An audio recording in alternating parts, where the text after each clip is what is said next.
नमस्कार, मैं हूँ मिली और हम भगवत गीता को बड़ी डिटेल में समझने की कोशिश कर रहे हैं। आज का जो श्लोक है वो थोड़ा सा पेचीदा है, चलिए देखते हैं। आज भगवान ने ये कह लिया कि मान लो तुम। अभी तक के जितने श्लोक थे, अध्याय 2 से भगवान ने बोलना शुरू किया था और उन्होंने पर्वत की चोटी के समान सांख्य योग, जो ज्ञान का पीक है, वो देने की अर्जुन को कोशिश की।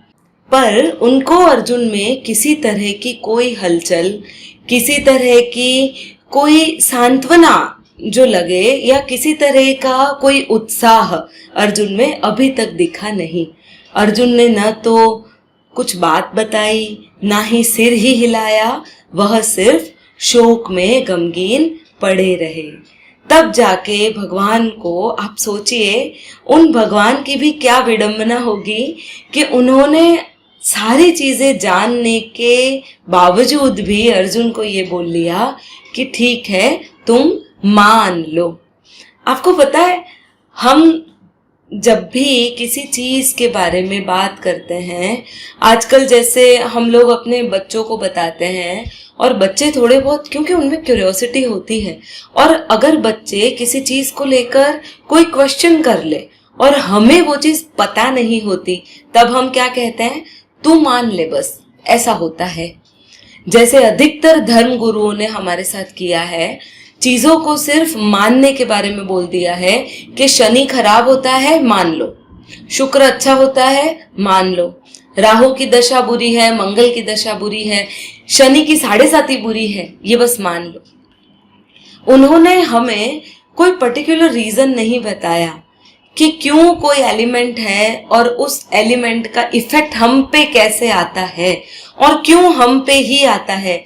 वेजिटेबल्स पे क्यों नहीं आता, क्यों जानवरों पे नहीं आता, क्यों इस अर्थ पे नहीं आता, क्यों देशों पे आता है या नहीं आता, सारी चीजें। तो हम लोगों का अब क्या दायित्व है, क्योंकि अभी की जो हमारी संस्कृति है, माना जाता है कि कलयुग के हम मध्य में खड़े हैं और करीब करीब 4.5 लाख साल अभी कलयुग के बाकी हैं। तो अगर सपोज ये बोले कि हमारा गोल्डन एरा है, हम पूरी तरह से एंटर हो चुके हैं कलयुग में, पर फिर भी हमारे पास वह नॉलेज है कि हम उस ईश्वर को समझ सके, तो हमें उन ईश्वर ने कही हुई जो भी बातें हैं, जो भी शब्द है, उन सारे शब्दों को सुनना और समझना चाहिए। ये हमारा एक तरह से एक कर्तव्य हो जाता है। अगर आपको मेरा वीडियो पसंद आता है तो इसे लाइक और शेयर जरूर कीजिएगा, पर ये अभी मेरे वीडियो का मध्य का हिस्सा है। चलिए आज हम श्लोक नंबर देखते हैं 26 और अध्याय है 2, जिस अध्याय को संपूर्ण श्रद्धा के साथ कहा जाता है सांख्य योग। अगर मनोविज्ञान की बात की जाए तो मनोविज्ञान और ज्ञान का सबसे बड़ा भंडार जो है वो इसमें है। कृष्ण को एक मनोविज्ञानी कहना बुरा नहीं होगा, गलत भी नहीं होगा, क्योंकि श्री कृष्ण ने अर्जुन की ऐसी दुखती रग को पकड़ा था जो सोच भी नहीं सकता है। अर्जुन को ये लगा होगा कहीं ना कहीं कि मैं बड़ी बड़ी ज्ञान की बातें कर रहा हूं, तो शायद कृष्ण मुझे परमिशन दे दे और मैं जैसे सारे दोषों का टोपला श्री कृष्ण पे डाल के भाग जाऊं कहीं। पर श्री कृष्ण भागने देने वालों में से नहीं थे, और इसी वजह से उन्होंने सांख्य योग की बड़ी गहराइयां अर्जुन को सिखाई। जो भी बात अर्जुन ने बोली, हर एक बात को श्री कृष्ण ने काटा। तो आज कौन सी बात को श्री कृष्ण काट रहे हैं, चलिए श्लोक नंबर 26 देखते हैं। ये आपकी स्क्रीन पर है, चलिए देखते हैं। श्लोक है, किंतु यदि तुम यह सोचते हो कि आत्मा सदा जन्म लेता है तथा सदा मरता है, तो भी हे महाबाहो, तुम्हें शोक करने का कोई कारण नहीं है। एक बहुत सिंपल सी बात है। आजकल जो आप पाश्चात्य संस्कृति को लेकर बहुत बड़ा हाइप जो खड़ा हुआ है ना, हर कोई ये बोलता है एक ही बार जीते हैं, एक ही बार मरते हैं, या हम क्यों अपना जीवन ना जिए ढंग से।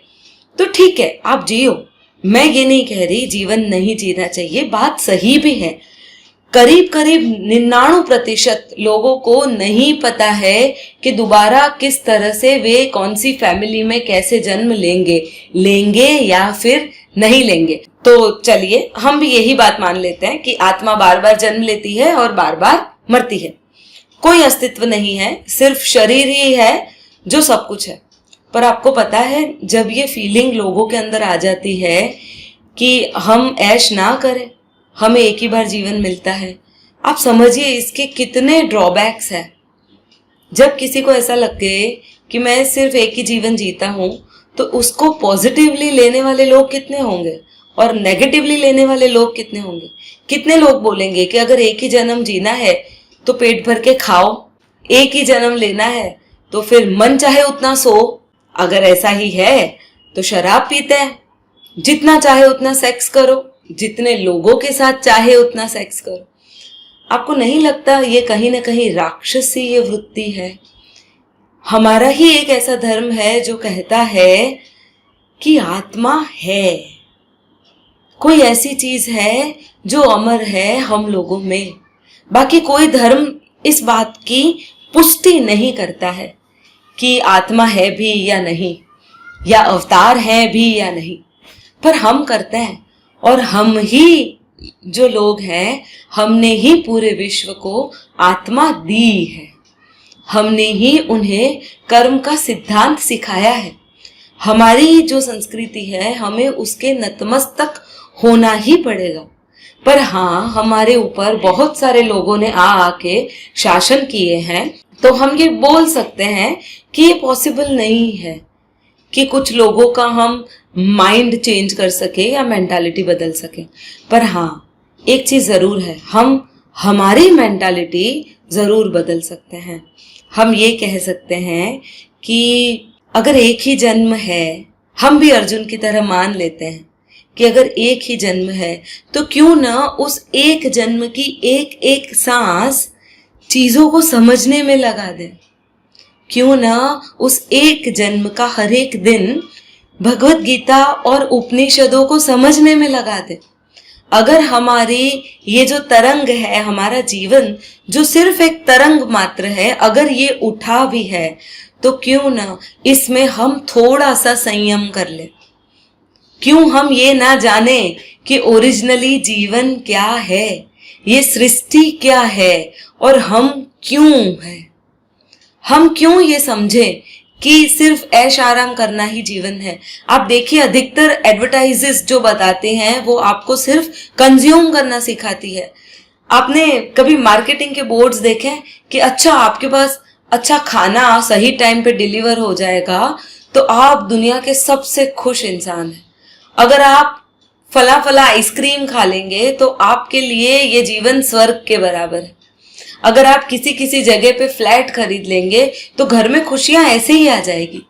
आप देखिए और बताइए, ये जो सारी चीजें हैं, ये बार बार एडवर्टाइजिंग एजेंसीज जो है वो आपको बार बार ये चीजें बताकर कहीं भ्रमित तो नहीं कर रही, कहीं ये तो नहीं बोल रही कि हम जो कह रहे हैं वो मान लो। जो हम कह रहे हैं कि हाँ हम में प्रोटीन और न्यूट्रिशंस हैं, हम बहुत डिलीशियस फूड हैं, मान लो। ये आप लोगों के साथ ट्रिक कर रहे हैं, अपना मार्केटिंग कर रहे हैं पैसे कमाने के लिए। तो ये जो अभी जो माहौल खड़ा हुआ है, जो भोग संस्कृति का है, उसमें सबसे अंदर की जड़ जो आती है ना, वो आती है मान्यता। अगर आप चीजों को मानने से भी ज्यादा समझने की कोशिश करेंगे तो आप उसमें से बाहर आ सकते हैं। आप सोचिए, श्री कृष्ण को भी कितना सोचना पड़ा होगा, उनको कौन से दुख में से गुजरना पड़ा होगा कि अर्जुन को इतना अच्छा मैंने प्योर नॉलेज ऑफ लाइफ दे दिया, ऑफ दिस यूनिवर्स दे दिया, और फिर भी इसमें कोई भी तरह का बदलाव नहीं है, ये समझा ही नहीं है। और इस वजह से उन्होंने ये बोला, हे महाबाहो, उन्होंने टॉन्ट किया है एक्चुअली कि अरे तुम में बड़ी ताकत है, महाबाहु, बहुत ज्यादा ताकत की भुजाओं वाले इंसान, तुम अगर ये भी मान लो कि आत्मा एक बार पैदा होती है और एक बार में मर भी जाती है, तो भी क्यों दुख करते हो, जो काम तुम्हें दिया है इस सृष्टि ने वो काम करो। तो आज के लिए इतना ही काफी है। अब हम देखेंगे कि श्री कृष्ण एक एक स्टेप नीचे कैसे उतरते हैं और हम उनसे किस तरह से जुड़ सकते हैं वो हम देखेंगे। अगर आपको मेरा वीडियो पसंद आता है तो सब्सक्राइब कर दीजिए, लाइक कर दीजिए और मेरी चैनल को हो सके उतना शेयर कीजिए। धन्यवाद।